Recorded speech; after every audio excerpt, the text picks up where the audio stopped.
from Castle Goring, from Mickey, Aurora, and from me. Well, I have news for last month's winners of the members competition, the natural pearl matinee length necklace, the book, and the t-shirts. They have all been drawn.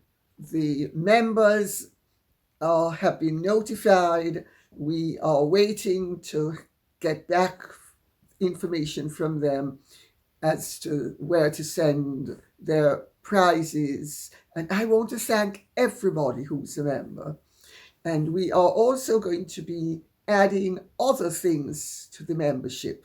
I think we're going to be adding a Q&A, and we're also going to be adding an event here at Castle Goring, and we'll see. Where it's a work in progress. Pauline says, Dear Lady C, what is your opinion about Israel and the United States attacking Iran? Was Iran a better place to live when the Shah was still in power? I'm looking forward to hear your opinion. Greetings from The Hague, and a huge hug to the fur babies and the kittens. Well, the kittens don't allow me to get near enough to them to hug. I can occasionally stroke them, but the girls, that's a different matter. Okay, my opinion.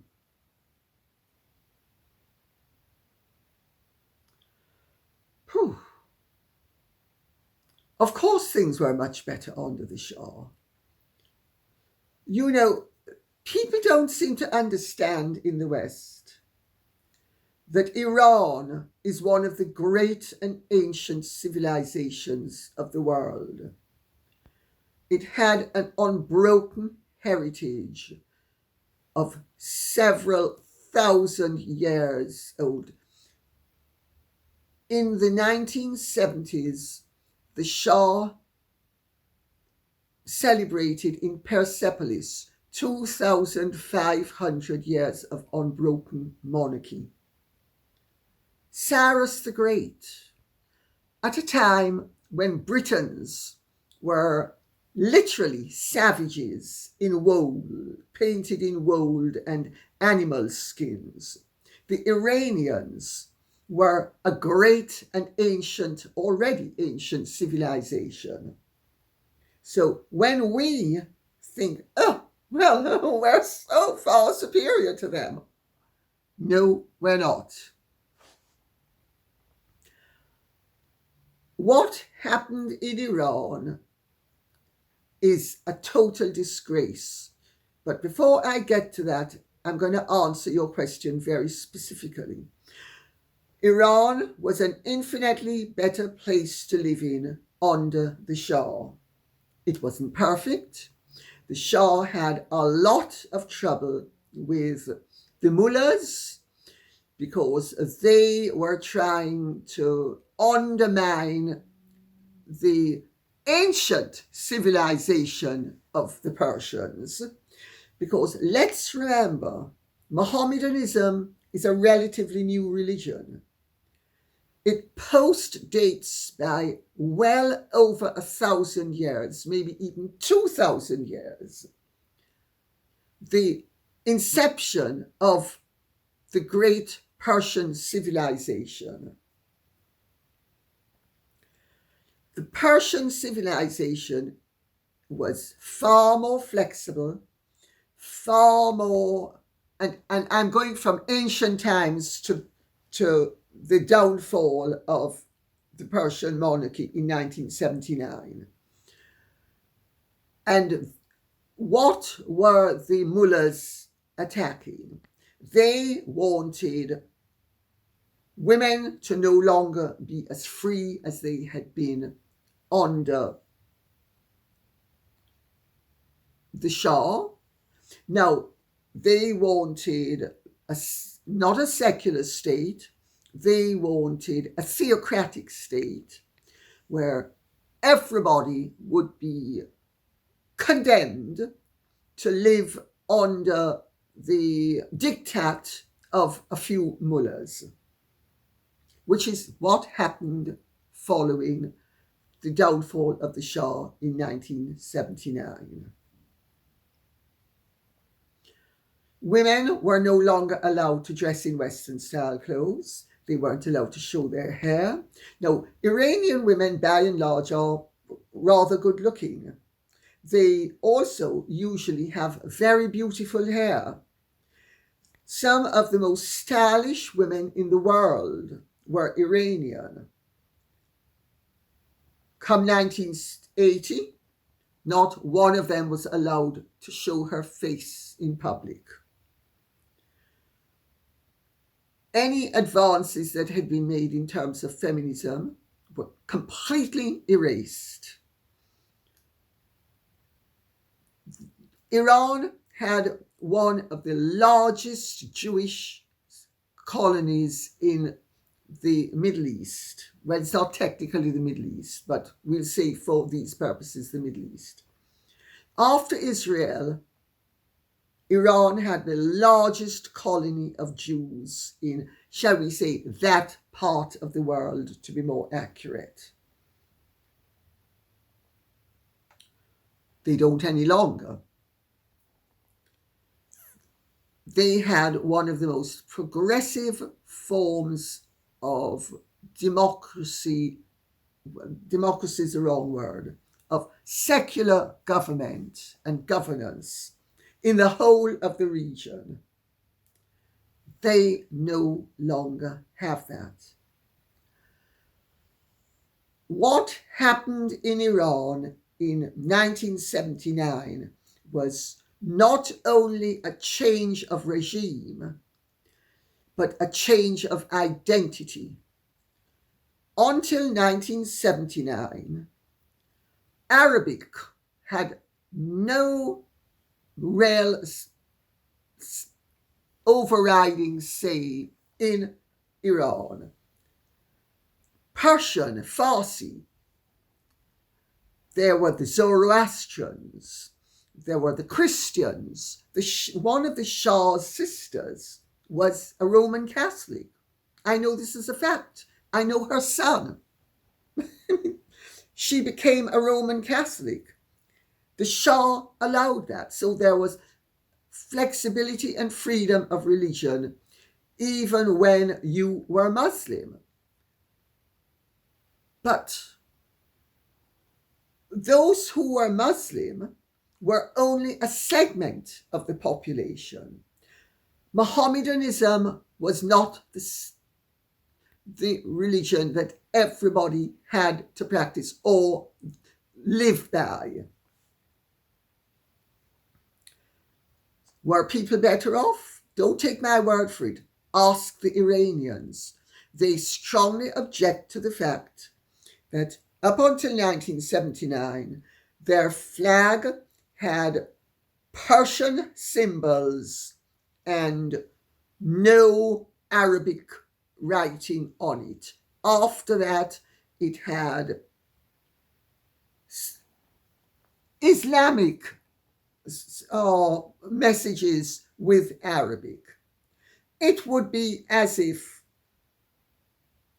the Chinese took over America and decided that the stars and stripes should be substituted with Chinese symbols and Chinese writing, and that everybody should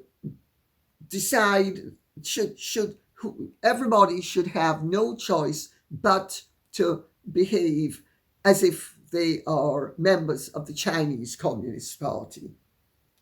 That's the analogy. Or, to put it in another way, the Britons. We would no longer have the Union Jack. And the rest of it, I don't even need to articulate. You get the message. I hope that answers the question.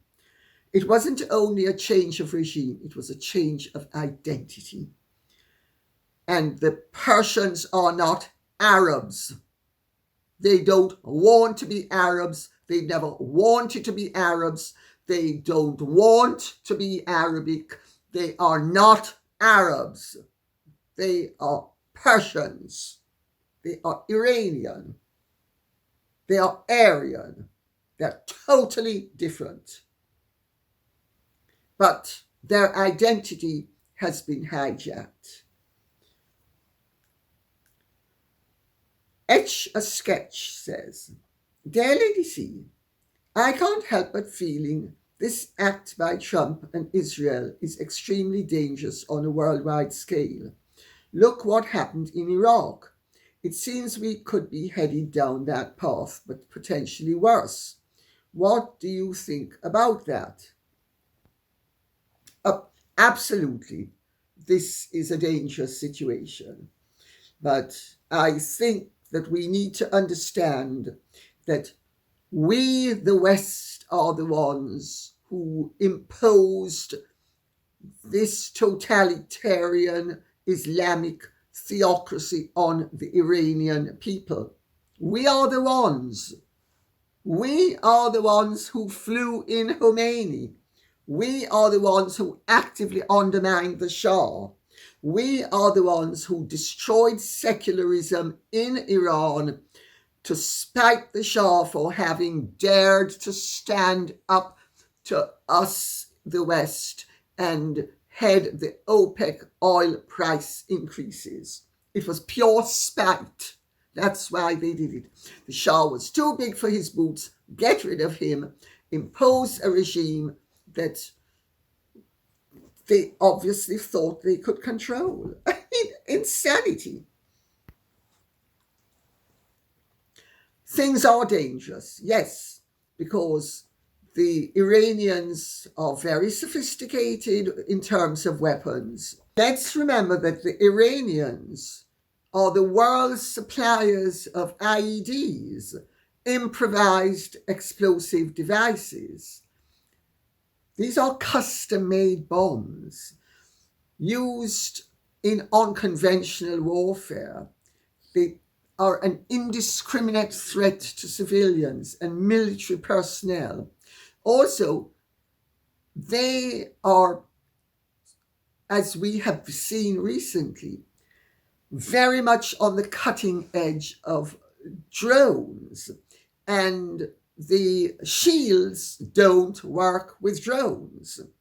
So this is a very, very difficult time for everybody in that region, because the Iranians have struck not only at their adversaries, but their allies, because Qatar has customarily been accepted as a supporter of the Iranian regime.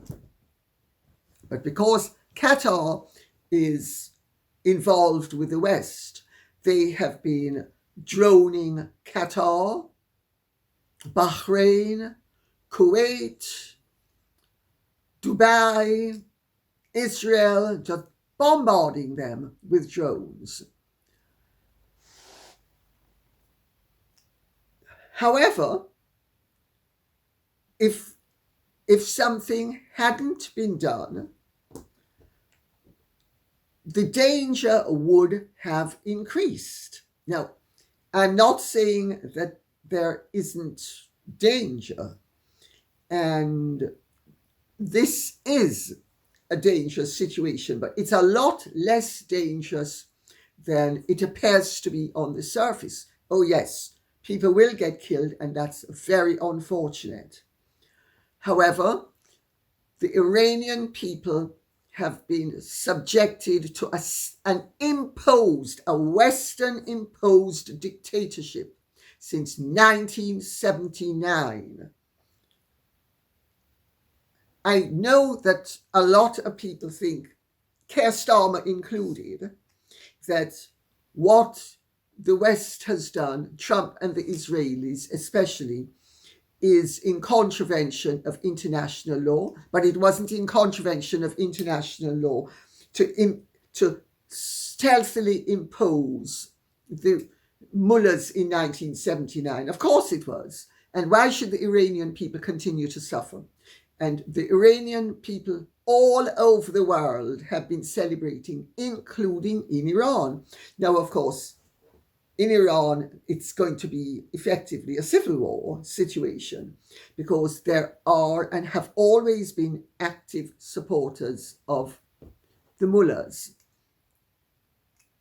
But more people want secularism than they want theocracy. And will this get out of hand? I suspect not particularly. I don't think it's going to lead to an international conflagration, and I'll tell you why. If you use your powers of discernment, you can see Mohammed bin Salman, who is the effective ruler, he's the crown prince of Saudi Arabia. He is on the American side in this. Iran, as I said, is attacking the Qataris, who are supposed to be their supporters. You don't attack your supporters if they're truly your supporters. Putin, if he gets involved, will understand that there is a quid pro quo to be enacted in all of this. So it becomes a negotiating tool for Putin to get what he will ultimately get in any way in Ukraine, while this allows the Iranian people to hopefully have a stab at freedom. So my own personal recommendation, not that he's going to care for a minute about it, is that Crown Prince Reza should go to Iran now and spearhead, because there is a lot of support for him on the ground in Iran. And he should make it clear that he is going as a representative of the people, and that at the end of the day, after they have got rid of the mullahs, there will be a referendum to see if the monarchy is restored or not. And whatever the outcome is, he will respect that. But he, as a lover of Iran, is going to go, and I say it in the purest sense, obviously, is going to show solidarity to the Iranian people. He's a rallying point, and they need rallying points. And he is the most obvious rallying point, but he needs to make it clear that he is going for the Iranian people. And if there is a restoration, fine. And if there isn't, that's fine too. Of course, there are many people in America who, in the American state, who may not want the restoration of a monarchy. I make that point for what it's worth. People don't seem to understand that in Washington, in the State Department and at the deep state level, there are huge conflicts going on that have been going on since the 1960s for the soul and identity of the American nation and the American people.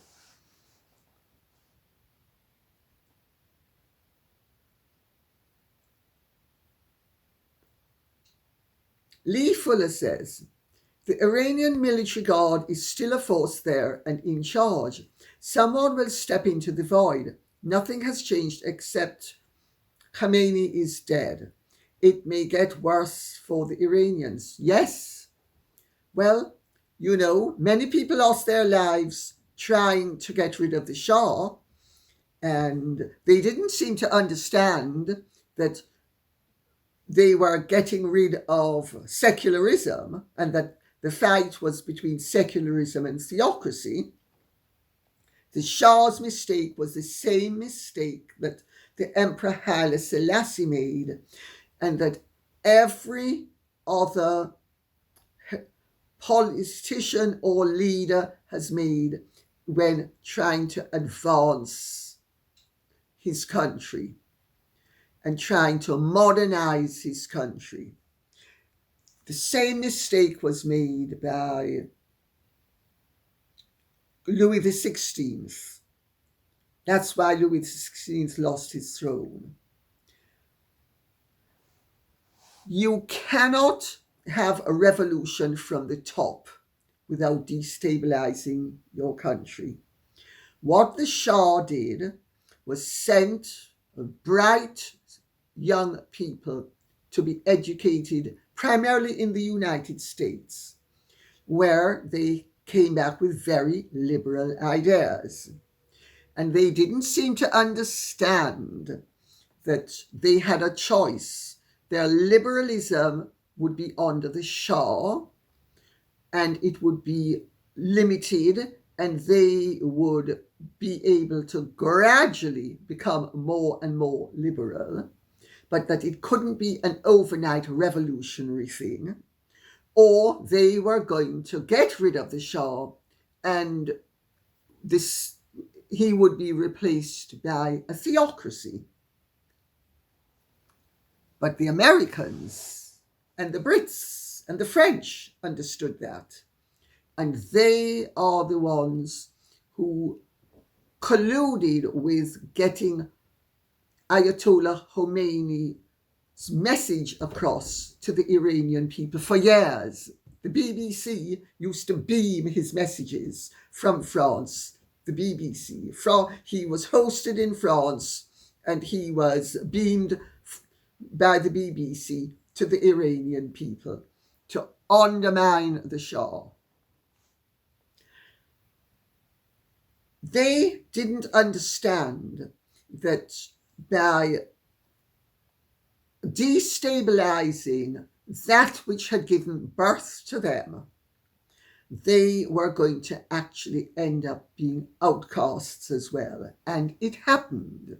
They ended up either being outcasts or prisoners. It happened in Iran and it happened in Ethiopia, where there's a brilliant book written by Emperor Haile Selassie's grandson, if I remember correctly.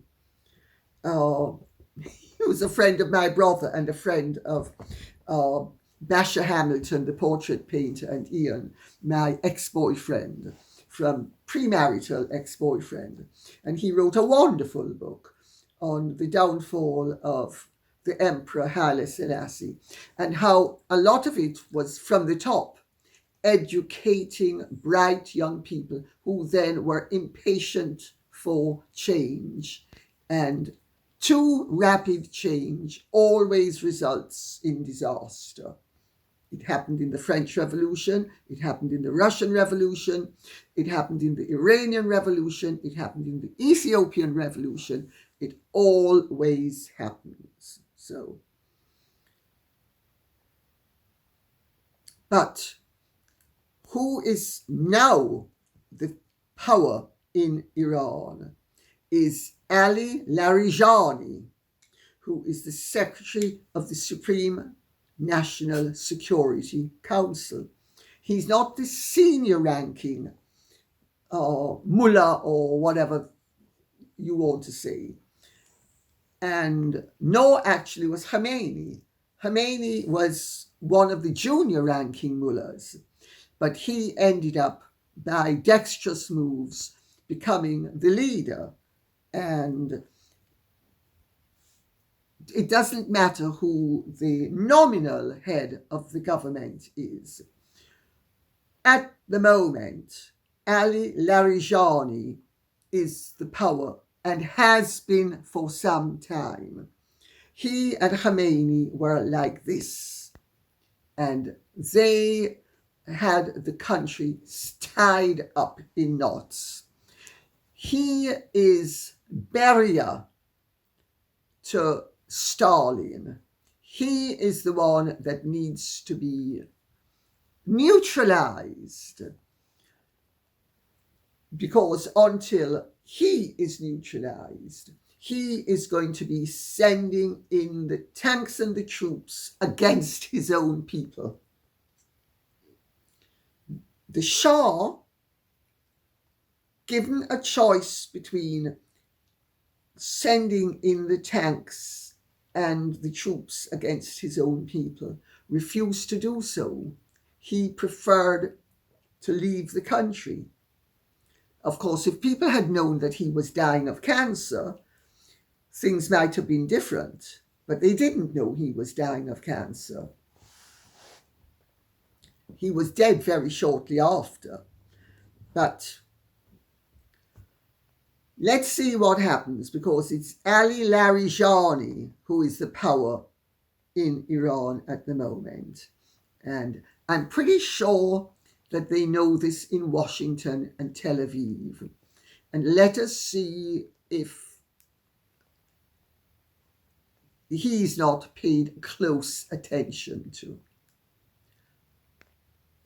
Duck Sternlight says, it's these names. Heck, look at Starmer publicly denouncing the USA-Israel attack on the Islamic Republic, sponsors of Hamas.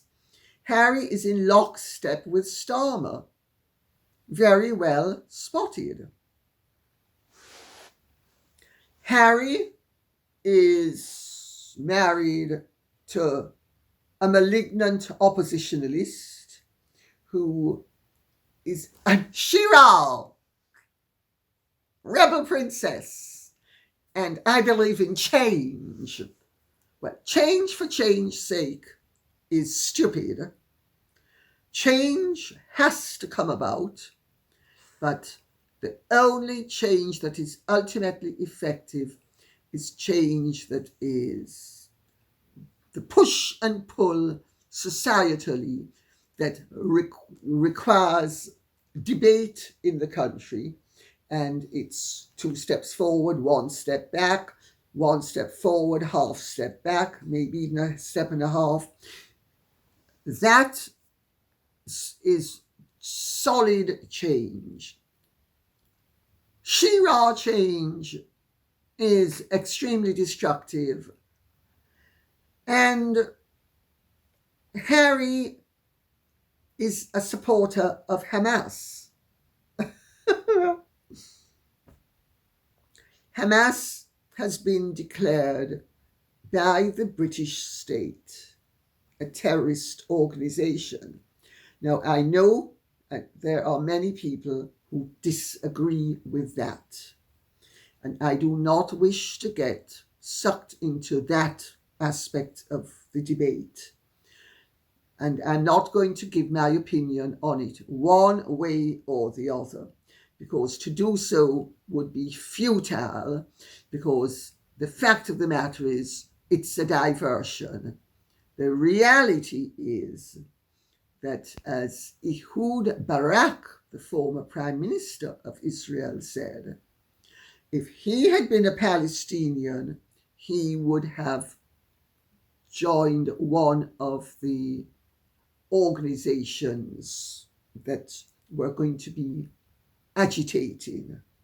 And let's remember, the state of Israel was created by agitators who were members of the Stern and Irgun gang, who at one stage were also denounced as, and I don't even want to use the term on YouTube.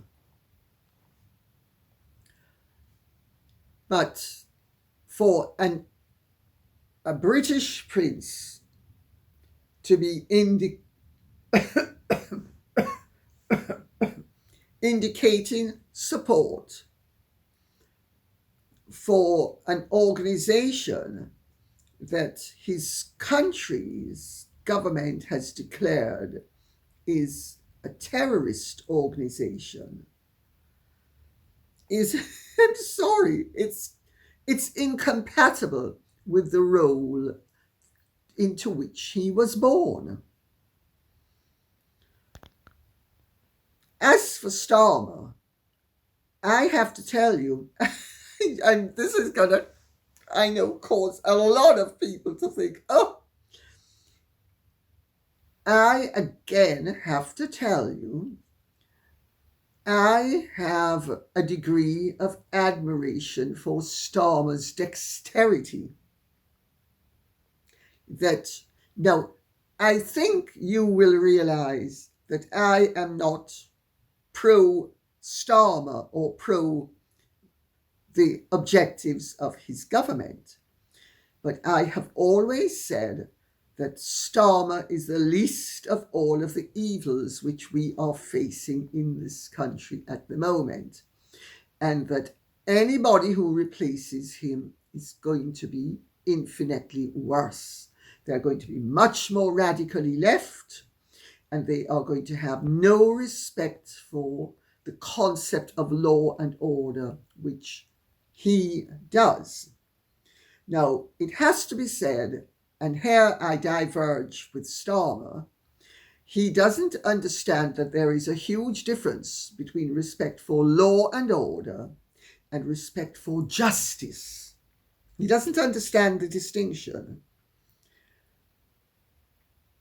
I understand the distinction, hence why I take the view I take on the actions of Israel and the United States of America in terms of Iran, because I see it in effectively as dislodging somebody that we had no right to put in situ. Starmer doesn't take that view. His view is, oh, well, the letter of the law says this.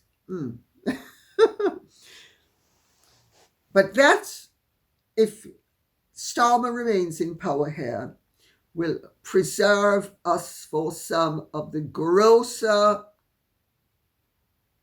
threats to our civil liberties that the radical left in his party wish to impose upon us. Now, any student of history will know what happens when the radical left takes over. And nobody ultimately prospers. Oh, those who regard themselves as or are genuinely disadvantaged will initially think they are going to benefit. But as the kulaks learned in Russia in 1921 and 22 under Lenin, it doesn't happen.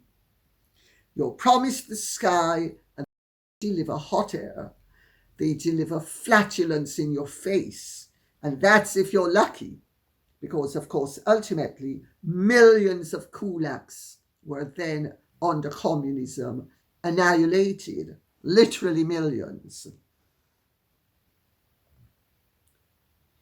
Starmer's position vis-a-vis Iran is, as with everything else, he speaks out of both sides of his mouth, and he agrees with X and he agrees with Y, and X and Y disagree with each other. But in this situation, it's so nuanced that you could say that Starmer is but one of many different people politically who occupy similarly, shall we say, apparently conflicted positions politically. Because you have the Qataris and you have Mohammed bin Salman of Saudi Arabia. Because let's remember, the Saudis are the keepers of the holy shrine of Mecca. That's where all Muslims are supposed to go at least once in a lifetime for a homage. Yet, Mohammed bin Salman is effectively supporting this, shall we say, adventure, and being polite and being decorous. So then the Qataris, who were supposed to and have always been accused of being great supporters of the Iranian regime, they are being attacked by Iran. So that tells you right there that Iran has no great deal of loyalty towards them. And you have Starmer being a typical lawyer. He sees the way to wangle through so that, in fact, he is taking his side and he's protecting his interests. And he's not taking the side of right. He's not taking the side of justice. He's using the law as a shield to preserve his own personal, and you could actually say, and he might even think, the British people's political interests. So it's a little bit more nuanced than people would think it is, but that also gives Harry an out, as well as does the fact that many people take the view that what has happened in Gaza is, over a period of decades, is sufficiently concerning that ultimately they are not prepared to take a narrow view, they take a wider view, and so Harry gets cut some slack. But Harry should be cut no slack, because being a member of the royal family, he should not be involving himself in these controversial political situations. Thanks for listening. I hope it has been of interest to you. Please let me know in the comments section what ground you would like me to be covering with you. Thank you. Godspeed. And if you have truly enjoyed this, would you care to like, share, subscribe, press the notification bell, and hype? Thank you.